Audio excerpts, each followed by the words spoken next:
ഹരി ഓം സർവം കൃഷ്ണാർപ്പണമസ്തു. കർമ്മഫലവും പ്രയത്നവും. കർമ്മങ്ങൾ 3 വിധത്തിലുണ്ട്: പ്രാരബ്ധം, ആഗാമികം, സഞ്ചിതം.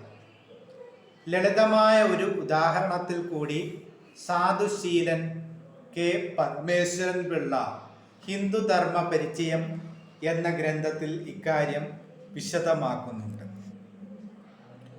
മാവിന്മേൽ കണ്ട മാമ്പഴം എറിഞ്ഞിട്ട് ഭുജിക്കുവാൻ ആഗ്രഹിച്ച ഗോപാലൻ 3 കല്ലുകൾ പെറുക്കിയെടുത്തു. അവയിൽ ഒരു കല്ലെറിഞ്ഞു കഴിഞ്ഞു. രണ്ടാമത്തേത് കൊണ്ടെറിയാൻ ഒരുങ്ങുന്നു. മൂന്നാമത്തേത് ഇടത്തെ കയ്യിൽ തന്നെ ഇരിക്കുന്നു. ഈ 3 കല്ലുകളും ലക്ഷ്യം തെറ്റിപ്പോയാലോ? വീണ്ടും ശ്രമിക്കുക തന്നെ. ഒരുവൻ മുജ്ജന്മത്തിലെ കർമ്മവാസനകളോടുകൂടി ജനിക്കുന്നു. അതിൻ്റെ നിയന്ത്രണം ഇനി നമ്മുടെ കയ്യിലല്ല. ഫലം എന്തായാലും അനുഭവിക്കുകയേ നിർവാഹമുള്ളൂ. എറിഞ്ഞു കഴിഞ്ഞ കല്ലിനെ പോലെ ഈ ജന്മത്തിൽ നാം ചെയ്യേണ്ടുന്ന കർമ്മങ്ങൾ പലതും ഒരു പരിധിവരെ നമുക്ക് നിയന്ത്രണ വിധേയമാണ്. എറിയാൻ ഓങ്ങിപ്പിടിച്ചിരിക്കുന്ന കല്ലിനെ പോലെ ആദ്യത്തേത് ലക്ഷ്യം തെറ്റിപ്പോയെങ്കിൽ കുറെ കൂടി ലക്ഷ്യം നോക്കി സമർത്ഥമായി എറിയാൻ കഴിയും. ഇടം കൈയിൽ ഭദ്രമായി വച്ചിരിക്കുന്ന 3ാമത്തെ കല്ലിനെ പോലെയാണ് നമുക്കിനി ചെയ്യാനുള്ള കർമ്മങ്ങൾ. അത് പൂർണ്ണമായും നമുക്ക് വിധേയമാണ്. ഈ ത്രിവിധ കർമ്മഗതിയെ പ്രാരബ്ധം, ആഗാമികം, സഞ്ചിതം എന്നീ പേരുകളിൽ തരംതിരിച്ചിരിക്കുന്നു.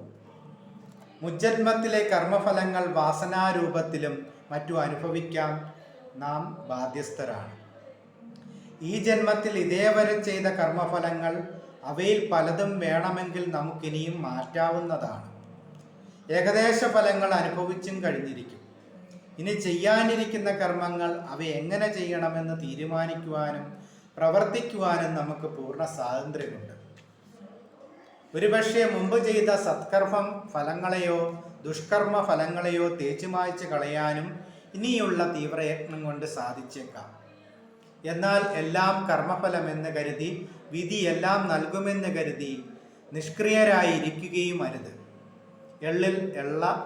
എള്ളിൽ എണ്ണയുണ്ടെന്ന് കരുതി ഇരുന്നാൽ പോരാ. എള്ള് ആട്ടി എണ്ണയെടുക്കേണ്ടിയിരിക്കുന്നു. നമ്മുടെ ഇച്ഛാശക്തി കൊണ്ട് വിധിയെ കീഴടക്കി പൗരുഷത്തോടെ മുന്നോട്ട് പോവുക. ഉത്സാഹിനം പുരുഷ സിംഹമുപൈതി ലക്ഷ്മിയും എന്നാണ് പ്രമാണം. ഉത്സാഹിയായ പുരുഷനെ എപ്പോഴും മഹാലക്ഷ്മി അനുഗ്രഹിക്കും. നിയതം കുരു കർമ്മത്വം കർമ്മജ്യായോ ഹെ കർമ്മണ ശരീര യാത്രാഭിജ തേന പ്രസിദ്ധേത കർമ്മേണ എന്നാണ് ഗീതയും സൂചിപ്പിക്കുന്നത്. വിധിക്കപ്പെട്ട കർമ്മം നീ ചെയ്യുക. എന്തെന്നാൽ കർമ്മം അകർമ്മത്തേക്കാൾ ശ്രേഷ്ഠമാണ്.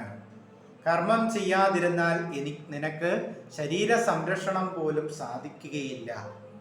ഇതാണ് ശ്രീകൃഷ്ണ പരമാത്മാവ് അർജുനന് കൊടുക്കുന്ന ഉപദേശത്തിലൂടെ ഈ ലോകത്തിന് തന്നെ മനസ്സിലാക്കാൻ പറഞ്ഞു തന്നത്.